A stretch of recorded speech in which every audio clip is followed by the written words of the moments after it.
Bonjour à toutes et à tous, j'espère que vous allez bien. Donc, ce matin, vous inquiétez pas, on n'a pas été reconfiné, c'est simplement qu'on m'a demandé de refaire cette prédication en intérieur, parce qu'il y a eu des petits problèmes techniques sur le matin du culte où je l'ai partagé pour la première fois. Donc, ce matin, comme le nom de la vidéo l'indique, on va parler de la fin du monde. J'ai appelé ce message kit de survie pour la fin du monde parce que c'est un sujet, je ne suis pas un expert en eschatologie, c'est un sujet que je n'aime pas du tout, qui ne m'intéresse pas, pas spécialement, la fin du monde, mais vraiment j'ai été réveillé un matin pour vraiment vous partager sur ce texte, sur ce texte que j'aimais pas spécialement, mais j'ai eu deux petites pépites comme ça qui m'ont été qui sont sortis du texte et qui ont changé ma façon de le voir complètement. Et du coup, maintenant, je peux dire que ce texte, je l'aime. Donc, je vais vous partager tout ça ce matin. Et en fait, on va parler fin du monde. Ok. Mais pas seulement. Surtout, on va surtout parler des conseils que Jésus donne à ses disciples. Pas simplement pour affronter la fin du monde, mais pour affronter les temps de crise en général. Et on est en train vous suivez l'actualité comme moi, on est en train de traverser un temps de crise mondiale. Et je pense que les conseils de Jésus dans ces cas-là, ils valent de l'or et plus. Ils sont vraiment précieux et tout spécialement dans des temps comme ceux que nous vivons. Donc, moi je suis né en 1977 et déjà j'ai eu de la chance parce que normalement la fin du monde elle aurait dû avoir lieu en 1975 selon les témoins de Jéhovah. Donc, bien sûr, ils s'étaient plantés sur toute la ligne. J'ai pu continuer à vivre, mais alors, très régulièrement, j'ai pu naître et continuer à vivre, mais très régulièrement, il y avait toujours un prophète de mauvais augure pour nous annoncer la fin du monde imminente de façon assez alarmiste. Donc, je vais vous passer la plupart des exemples, mais ceux qui étaient là il y a 20 ans et plus s'en rappelleront. En 1999, en août particulièrement, il y avait un prophète qui s'appelait Paco Rabanne qui annonçait la fin du monde pour un jour précis d'août 99. Et bah, bien sûr, on est encore là, hein, ça ne s'est pas passé comme il l'avait prédit. Il a vu que le métier de prophète, c'était beaucoup plus difficile qu'il pensait. Il est retourné vendre du parfum. Mais il y avait quand même cette déclaration qui a été faite. On nous a dit, ou peut-être que c'est pas arrivé hein, en août, mais vous avez quelques mois de répit. Mais alors, au jour de l'an, il va y avoir le bug de l'an 2000. Et là, ça va être le début de la fin. Bon, on a fêté le jour de l'an comme il se devait, et il s'est rien passé. En 2001, le 11 septembre plus particulièrement, alors là, les journaux, ils titraient «C'est l'apocalypse, c'est la fin du monde», parce qu'il y a eu des événements, les attentats terroristes qu'on connaît qui ont choqué l'opinion publique mondiale et qui annonçaient peut-être la troisième guerre mondiale. On est toujours là. Il y a enfin des archéologues, récemment aussi, qui ont déterré l'agenda d'un grand chef maya et à la page du calendrier, c'était sans appel. En 2012, ça devait être la fin du monde. Encore une fois, ça fait 10 ans que l'année 2012 est passée et c'est toujours pas la fin du monde. Donc, qu'est-ce qui fait que ce monde n'en finit pas de finir? C'est quand même tout le monde parle de la fin du monde et même la Bible en parle, les prophètes en parlent, l'Apocalypse en parle, on parle beaucoup de l'Apocalypse. Jésus y fait référence dans les évangiles. Et la fin du monde, tout le monde en parle un peu, beaucoup, et n'importe comment souvent. Et c'est important. Ce matin, je ne vais pas encore rajouter des théories fumeuses en plus. Je ne vais pas vous donner une date, ne vous inquiétez pas. Mais l'important, c'est de voir comment Jésus voyait ces événements, comment il les décrivait à ses disciples, et surtout, quels conseils il leur donnait pour appréhender les situations de crise dans de bonnes conditions et dans les meilleures conditions, pour rester attaché à lui. Donc, le contexte du texte qu'on va lire, ça se passe dans l'évangile de Matthieu déjà, Matthieu, c'était un juif qui parlait aux juifs quelque part. Cet évangéliste-là, son évangile, il est vraiment tourné, il a pour but de convaincre le peuple juif tout particulièrement que Jésus était le Messie. Et donc, il nous rapporte cet épisode où ils sortent du temple avec Jésus, avec ses disciples, et ses disciples attirent l'attention de Jésus sur la bâtisse, sur le temple, et spécialement sur ses pierres de fondation, et ils lui disent, mais tu as vu comment elles sont énormes, tu as vu ce temple quand même, et vraiment le temple de Jérusalem, bah, bien que les disciples ils connaissent Jésus, qu'ils sachent que c'est le Messie, que c'était le Sauveur qui avait été envoyé par Dieu pour Israël et pour les nations, et ben quand même, ils font remarquer à Jésus combien ce temple il est extraordinaire. Il était extraordinaire, c'est un petit peu le symbole pour eux de la relation privilégiée que Dieu entretient avec le peuple d'Israël, et ils sont quand même fiers de ce temple, ils demandent ils font remarquer à Jésus vraiment combien c'est une construction extraordinaire, et Jésus, ben, il casse un petit peu l'ambiance quelque part. Il va leur dire, mais placez pas trop de confiance et d'espoir dans ce temple, parce que dans quelques temps, il va être complètement détruit. Il n'y aura plus pierre sur pierre, il n'y aura plus une pierre sur l'autre de ce temple, et c'est une vérité, en l'an 70, donc 40 ans à peu près après cette discussion, bah, les contemporains de Jésus, ils ont pu voir le temple complètement détruit de Jérusalem. Il a vraiment annoncé une catastrophe qui allait arriver dans leur génération. Et donc, quand il leur annonce cette catastrophe à venir, les disciples ils sont complètement en état de choc. Et au chapitre 24 de Matthieu et au verset 3, eh ben, les disciples retournent voir Jésus pour lui poser quelques questions. Donc, au chapitre 24 et au verset 3, Jésus s'assit sur la montagne des Oliviers, et les disciples vinrent en particulier lui faire cette question. Dis-nous, quand cela arrivera-t-il? Et quel sera le signe de ton avènement et de la fin du monde? Jésus leur répondit, prenez garde que personne ne vous séduise, car plusieurs viendront sous mon nom, disant, c'est moi qui suis le Christ. Et ils séduiront beaucoup de gens. Vous entendrez parler de guerre, de bruit de guerre. Gardez-vous d'être troublés, car il faut que ces choses arrivent. Mais ce ne sera pas encore la fin. Une nation s'élèvera contre une autre nation, un royaume contre un autre royaume, et il y aura en divers lieux des famines, des tremblements de terre. Tout cela ne sera que le commencement des douleurs. Alors, on vous livrera au tourment, et l'on vous fera mourir. Vous serez haïs de toutes les nations à cause de mon nom. Alors, aussi, plusieurs succomberont, et ils se haïront les uns les autres. Plusieurs faux prophètes s'élèveront, et ils séduiront beaucoup de gens. Donc, ce texte, il parle de choses assez difficiles, et il y a deux thèmes qui reviennent tout au long du texte. Premièrement, le thème de la souffrance. Il est dit, quels seront les signes de ton avènement et de la fin du monde? On entendra parler de guerre, de bruit de guerre.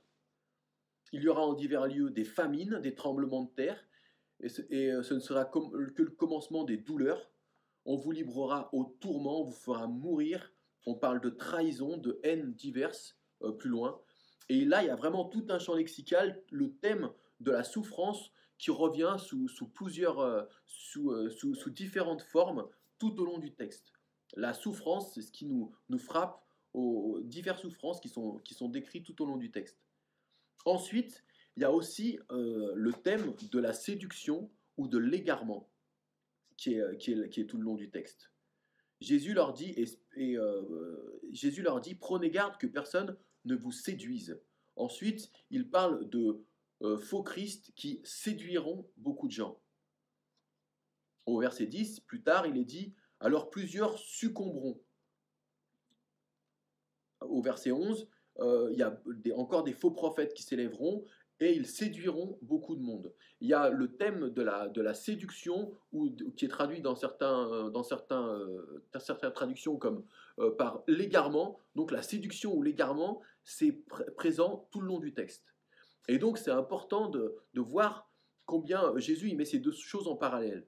Oui, il va y avoir des souffrances, oui, il va y avoir des temps difficiles, il l'avertit à ses disciples, mais en même temps, il leur dit pas faites attention à vous, faites attention d'éviter ces souffrances, mais il leur dit faites attention de ne pas être séduit. Et ça, c'est important de garder ces choses à l'esprit. Devant la souffrance, devant l'épreuve, Jésus dit à ses disciples prenez garde à ce que personne ne vous séduise. Parce que les temps d'épreuve, les temps difficiles, eh ben, comme par exemple dans les juges, pendant les temps difficiles, eh ben, Dieu, il y avait un chef, un juge, un chef militaire et spirituel en même temps, qui était oint par Dieu, qui était choisi par Dieu pour sortir le peuple d'Israël de la situation difficile dans laquelle ils étaient. Et il y avait vraiment une onction du Saint-Esprit spéciale sur un homme précis à un moment précis pour les sortir de ces temps difficiles. Et du coup, bien sûr, et dans les juges, on voit qu'ils n'étaient pas parfaits, les juges, hein, mais néanmoins, voilà, il y avait un et dans tous les temps difficiles, il y a tous les prophètes de l'Ancien Testament qui annoncent aussi, qui annonçaient le Messie qui allait venir et amener le salut parfait dans Israël et à Israël. Et du coup, il y a vraiment les propos, les temps difficiles que a traversé le peuple hébreu, et ben ça a toujours été des temps favorables pour des propos messianiques parfois délirants. Où on attendait le Messie et du coup on était dans la peur, on était dans la crainte et on était prêt à suivre un petit peu n'importe qui, n'importe comment. Et souvent il y avait un leader un petit peu charismatique qui s'auto-proclamait Messie ou Sauveur. Et alors là, on était tellement dans la crainte et dans la peur que on le suivait. Et ces gens, il y avait des centaines, des milliers de personnes qui les suivaient. Et justement, Jésus, il nous appelle à la vigilance dans les temps troubles, dans les temps difficiles, et il nous appelle à plus on est confronté à des événements difficiles, plus on doit garder la tête froide. C'est ce qu'il dit à ses disciples, prenez garde que personne ne vous séduise. Et l'important dans les temps de tumulte, c'est de se rappeler qu'on n'est pas seul, que Jésus est avec nous. Jésus veut continuer à nous montrer le chemin, il veut continuer à ce qu'on écoute sa voix et à ce qu'on lui obéisse. Et ça, c'est tellement important. Moi, je suis un des responsables de Jeunesse en Mission en France, du coup, et on a des rapports et des contacts avec Jeunesse en Mission à Kiev, en Ukraine. Et moi, on est tellement encouragé de voir ce qui se passe dans l'équipe. Leur premier réflexe, ça a été comme tout le monde, quand on voit des chars arriver dans la ville, de faire leur bagage et de partir. Mais après, souvent, personnellement, Dieu leur a parlé et ils ont fait le choix, personnellement, de revenir pour continuer à être des bénédictions pour la ville de Kiev, continuer à être des témoins et à continuer à prêcher et à bénir les gens, quoi. Et ils font des milliers de repas par jour, ils vont visiter des gens qui sont seuls, les soutenir au niveau alimentaire, mais aussi leur offrir la Bible, prier pour eux, prêcher l'évangile. Et il y a plein de gens qui se tournent vers Dieu dans ces situations difficiles, malheureusement. Et il y a même des équipes de télé, CNN et tout, qui sont venus les voir en disant, enfin l'équipe de Jeunesse en Mission, en disant, mais qu'est-ce que vous faites là? Il y a même des étrangers, des Allemands, des Indiens, des gens d'Europe du Nord qui sont là, qui pourraient rentrer dans leur pays et être à l'abri, mais qui font le choix d'être ici et de bénir la ville. Et du coup, ça choque même les journalistes qui viennent, et ça a été une occasion pour eux de témoigner de leur foi, parce qu'en même temps, ils savent qu'ils n'ont pas de cave. Si en cas de bombardement, eh ben, ils mourraient sur place, c'est sûr. Mais voilà, ils savent à quoi ils ont été appelés, et quelque part, ils obéissent, ils voient Dieu agir, bénir, transformer des vies au quotidien au travers de leur service et de leur témoignage. Et du coup, eh ben, ils voudraient pas être ailleurs. C'est là qu'ils veulent être plus que tout au monde et répondre à l'appel de Dieu et servir, écouter la voix de Dieu et lui obéir, et quand bien même ça leur coûterait leur vie. Et du coup, c'est vraiment un exemple. Et en même temps, je pense que ces gens, c'est pas des super-héros, mais que c'est juste qu'ils sont vraiment dans la volonté de Dieu et que Dieu, il leur donne la foi qu'il faut pour, euh, pour, euh, pour, euh, pour vivre cette épreuve et pour continuer à obéir à Jésus coûte que coûte. Des fois, il y a vraiment des coups de peur, des coups de stress qui sont là, ils sont humains, mais ils continuent à écouter Jésus et à obéir. Et c'est ce que Jésus dit à ses disciples, prenez garde à ce que personne ne vous séduise. Il invite ses disciples vraiment à garder la tête froide. Et, euh, et nous, on n'est pas au cœur du combat comme eux, mais on est invité à garder la tête froide. Faites attention à ce que vous écoutez, que ce soit au niveau des médias, au niveau des news, au niveau des réseaux sociaux, ou même de vos discussions avec votre entourage. Euh, le, vraiment, est-ce que tout ce que toutes les informations et les discussions auxquelles je suis exposé, est-ce que ça m'aide à rester dans la foi et rester à grandir dans la foi, ou est-ce que au contraire ça m'aide à faire grandir la peur et la confusion? C'est une question très importante à laquelle on doit répondre. Il y a même quand on, euh, quand on regarde les informations, ben voilà, il faut pas être, il faut quand même prendre du recul. On sait il y a quelles que soient les chaînes d'information, ben, l'information qu'on nous donne, elle est toujours orientée. Il y a une certaine couleur politique qui est là. Chacun raconte l'histoire un petit peu à sa manière, et c'est bien de prendre du recul par rapport aux informations. Et je pense pas que le fait d'écouter les informations en boucle comme ça sur BFM TV, moi personnellement en tout cas, je pense pas que ça va aider, que ça va m'aider moi ou mes enfants à être plus calme et à mieux comprendre ce qui se passe. Moi perso, je sais que l'information, j'aime bien la lire sur des sites fiables encore parce qu'il y a tout et n'importe quoi. Et lire les informations, et encore pas tous les jours. C'est bien de se tenir informé, mais voilà, qu'il y ait une BFM TV qui tourne en boucle toute la journée, que ce soit dans des situations de guerre, de terrorisme ou avec le Covid, je pense pas que ça aide à amener de la stabilité et de la paix dans une famille, personnellement. L'important, c'est bien de se tenir informé, mais de manière équilibrée, et surtout de se poser la question de quels sont les fruits dans ma vie, quoi. Et je dis ça pour les news, mais c'est aussi bon pour les réseaux sociaux. C'est pas parce que il y a des commentaires sur les réseaux sociaux et des vidéos qui sont partagées qui disent tout et n'importe quoi. Et parfois, il y a des chrétiens qui collent trois versets bibliques à la fin. Et il faut pas tout prendre pour argent comptant. Et c'est comme certaines prédications. Il y a des prédications sur Internet où on nous parle de la fin des temps, etc. Et faut vraiment savoir prendre du recul sur les choses. Quand on parle de la fin des temps dans les Écritures, c'est souvent dans des livres prophétiques où on cite beaucoup l'Apocalypse aussi. Bon, Jésus, il en a parlé dans les évangiles, mais faut prendre les choses avec un petit peu de recul. Les livres prophétiques ou l'Apocalypse, c'est des styles qui sont très imagés dans la façon de partager les choses. Et ils sont tellement imagés justement que de sortir un texte, si on est malveillant et qu'on sort un texte de son contexte, eh ben on peut lui faire dire à la Bible un peu ce qu'on veut. Et donc il faut faire attention. Il y a des gens qui prêchent sur Internet avec beaucoup de charisme, ils sont très sûrs d'eux, mais parfois ils prêchent plus leur opinion qu'autre chose. Et il faut faire attention et se poser la question, quels sont les fruits qui sortent de ces prédicateurs ou de ces prédications? Qu'est-ce qu'il en ressort quand j'ai fini de les écouter?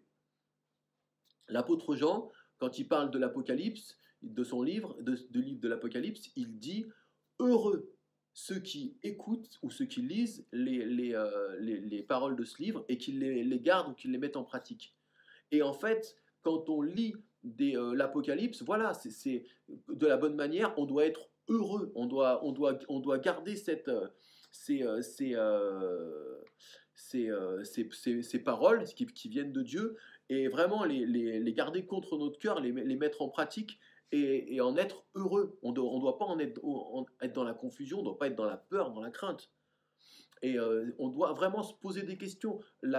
L'Apocalypse, ça veut dire enlever le voile en grec. Ça veut dire, en anglais, ils le traduisent par révélation. Ça veut dire révélation. Et du coup, quand il y a une révélation qui nous est faite de la part de Dieu, eh ben, elle ne doit pas amener de la crainte, de la peur, de la confusion, mais au contraire, elle doit amener de la clarté. Elle doit amener, on doit être plus clairvoyant. Une prophétie selon le cœur de Dieu, elle doit consoler, elle doit exhorter, elle doit nous exhorter, nous consoler, nous encourager.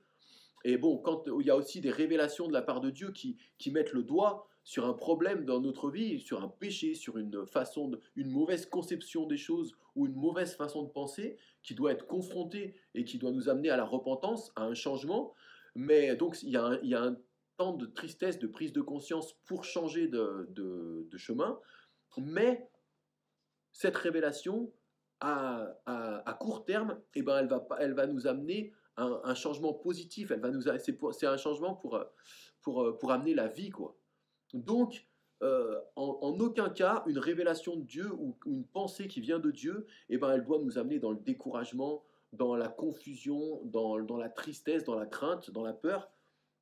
Vraiment, si après avoir entendu une prédication ou quoi, je suis dans l'abattement, je suis dans la confusion, je suis dans le désespoir, eh ben, vraiment, prenez il y a beaucoup plus de l'être humain que de Dieu dans cette prédication-là. Et on est invité à vraiment faire attention à ce qu'on fait entrer dans nos oreilles et dans notre cœur. On est responsable de ce en quoi on croit. Et on est responsable d'examiner toute chose, de garder ce qui vient de Dieu, mais de rejeter ce qui vient de l'homme. Et de ne pas se mettre sous le joug d'un Christ, d'un soi-disant prophète, d'un soi-disant Messie, ou d'un soi-disant ami de Christ, mais qui est là en fait juste pour nous mettre un joug au niveau de la peur et pour mieux manipuler derrière parfois, malheureusement, ça arrive. Donc, prenez garde, dit Jésus à ses disciples, dans les temps difficiles, que personne ne vous séduise.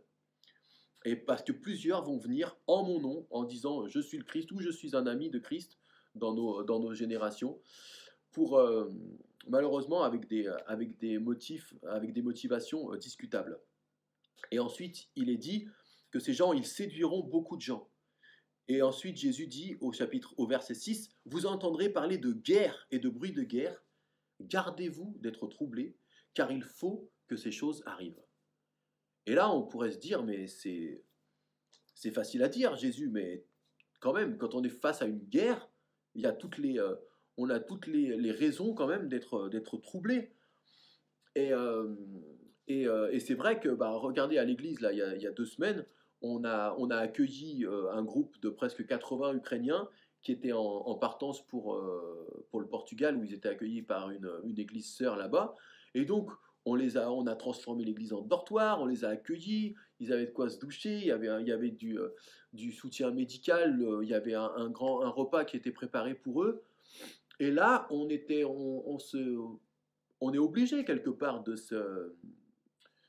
faire des transferts et de se comparer, parce que c'est des gens qui sont européens. Les hommes sont restés se battre souvent en Ukraine, et il y avait beaucoup de femmes avec des enfants qui étaient souvent en état de choc à cause de ce départ précipité. Et voilà, on se retrouve à aider des femmes qui avaient l'âge de ma femme, qui ont des enfants, qui ont l'âge de mes enfants. Et voilà, on est obligé, c'est humain de se dire, mais aujourd'hui c'est eux, mais peut-être que demain ce sera notre tour d'avoir à dealer avec la guerre et avec des situations de crise difficiles comme ça. Et c'est humain de se poser ce genre de questions. C'est humain de se faire du souci Là, on sort de la crise Covid et il y a une guerre qui est là aux portes de l'Europe qui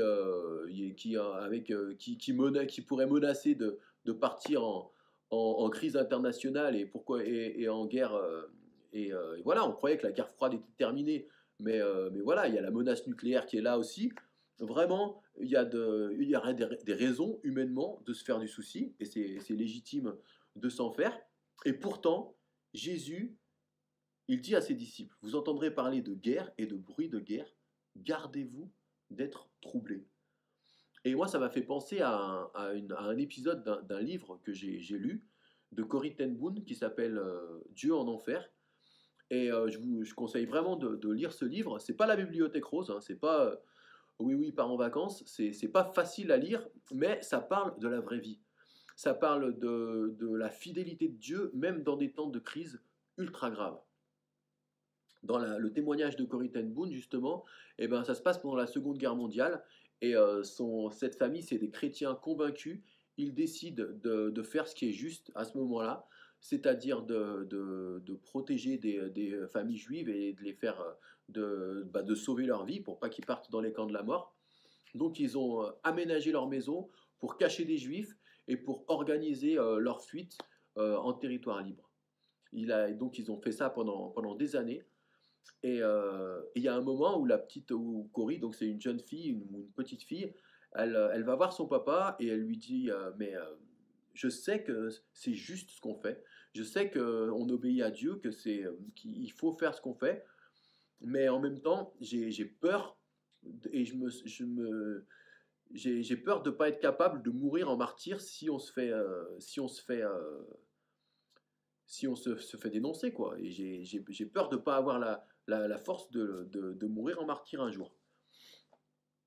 Et son père, j'ai bien aimé la réponse qu'il lui a donnée parce que il n'a pas essayé de fabriquer une réponse rapide qu'on fait parfois aux enfants en disant mais t'inquiète, papa c'est le plus fort, on va jamais se faire avoir, on est plus malin que la police et que la Gestapo. Mais il lui a dit écoute, quand je t'envoie chez grand-mère en train, quand est-ce que je te donne ton ticket de train? Alors la petite, elle réfléchit un instant hein, et elle dit à son papa, bon, tu me donnes mon billet de train juste avant de montrer dans le train. Tu me le mets là dans ma poche pour pas que je le perde. Et donc tu me donnes le billet au dernier moment. Et son papa de lui dire, ben, Jésus, Dieu, c'est ton Père céleste, et il va te donner ce qu'il faut au moment où il faut. Et si l'épreuve doit venir, même si on ne le souhaite pas, eh ben Dieu, il va te donner la force, il va te donner la foi qu'il faudra au moment où il faudra pour traverser cette épreuve.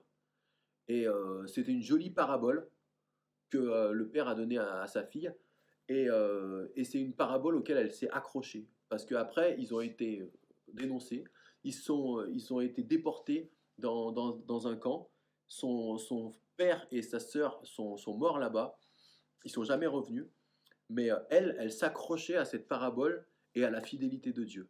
Et elle se rappelait de ce que son père lui avait dit, quelle que soit la dureté des épreuves, il va me donner la force qu'il faut au moment où il faut pour traverser cette épreuve. Et elle en est sortie, elle a pardonné aux Allemands, c'est devenu une évangéliste juste extraordinaire par la suite.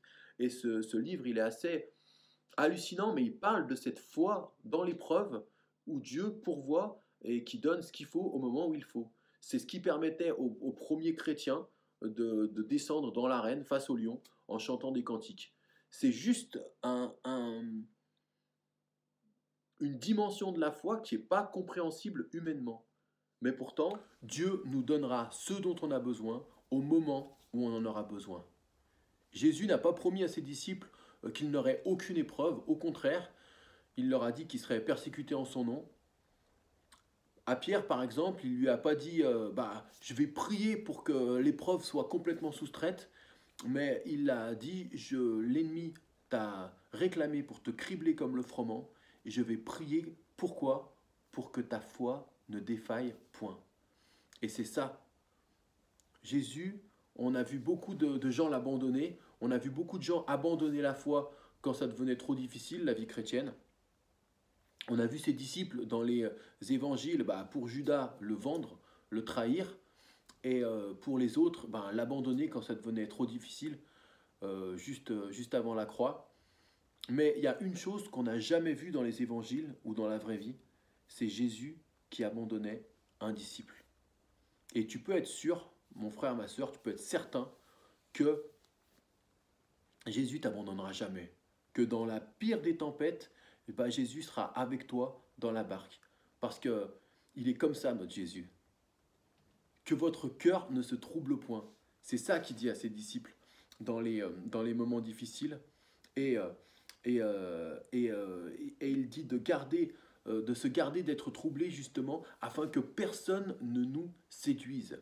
Pour ne pas qu'il y ait un leader autoproclamé ou un faux sauveur qui puisse nous faire nous éloigner, même quelques instants, de l'évangile du Christ et de la personne du Christ surtout. Quelles que soient les épreuves, si tu es un disciple du Christ, alors tu possèdes cette clé, tu possèdes ce trésor qui est l'amour de Dieu et qui peut te permettre de traverser toutes les épreuves et de sortir de la tourmente. Quand bien même l'épreuve, ce serait la mort elle-même. Qui nous séparera de l'amour de Dieu? Même pas la mort. Donc je ne peux pas vous promettre que demain tout ira mieux, mais en tout cas je peux vous promettre que Dieu ne vous abandonnera jamais. Jésus nous invite à rester ferme, à rester clairvoyant et à rester à l'écoute de sa personne et proche de son cœur pour écouter, pour obéir, pour le servir dans toutes les situations qui seront les nôtres. Et vraiment, il nous invite à persévérer jusqu'à la fin, justement, pour qu'on puisse dire, hey, j'ai achevé la course, comme a dit l'apôtre Paul, j'ai combattu le bon combat. Donc je vous invite à prendre un temps où vraiment on se pose en face de la croix et où on abandonne toutes nos inquiétudes au pied de Jésus pour vraiment lui reformuler et encore re-signer le contrat avec lui, nous réengager toujours et encore à suivre le Christ, quelles que soient les conditions. Seigneur Jésus, je te remercie pour ces temps qu'on a partagés. Tu vois le message que tu as mis sur mon cœur et que j'ai essayé de retranscrire au mieux. Saint-Esprit, maintenant, je te prie de prendre la suite et vraiment d'écrire ce que tu veux écrire dans les cœurs de manière indélébile. Dieu, rappelle-nous ton amour inconditionnel et celui qui t'a poussé à donner ton Fils unique pour le salut de chacun. Jésus, merci parce que tu es avec nous dans la barque. Saint-Esprit, merci parce que tu nous rassures, parce que tu nous consoles, que tu nous donneras la force et la foi de combattre et de traverser toutes les épreuves qui seront les nôtres, Seigneur. Merci parce que on ne sera jamais seul et parce que tu seras toujours avec nous, quels que soient les défis qui seront les nôtres. Je veux te demander de bénir chacune de mes sœurs, chacun de mes frères qui nous regardent via Internet. Et je te prie, Saint-Esprit, de toucher chacun. Et encore de nous faire réaliser combien ton amour est immense et combien il ne nous laissera jamais et qu'il nous accompagnera tous les jours de notre vie jusqu'au dernier. Merci pour ta bonté et pour ta fidélité. Amen. Amen. Soyez bénis, prenez soin de vous.